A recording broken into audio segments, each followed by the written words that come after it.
और बुधवार का दिन दिल्ली की रेखा सरकार के लिए बेहद खास रहा है, क्योंकि 3 दिसंबर को एमसीडी के 12 सीटों पर हुए उपचुनाव के नतीजे आएंगे।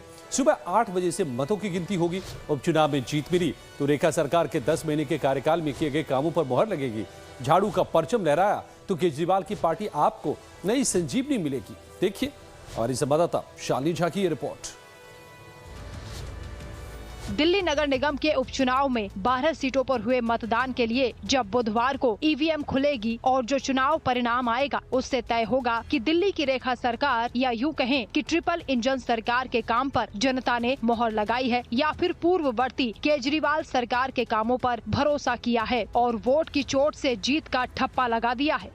आपको बता दें कि एमसीडी में मुख्य मुकाबला बीजेपी और आम आदमी पार्टी के बीच ही था।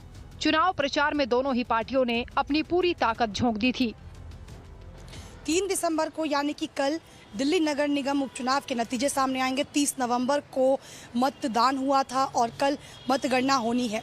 12 सीटों पर उपचुनाव हो रहा है, जिसमें 9 सीटों पर भारतीय जनता पार्टी जो है वो है और 3 सीटों पर आम आदमी पार्टी की सीटें जो हैं वो बरकरार हैं।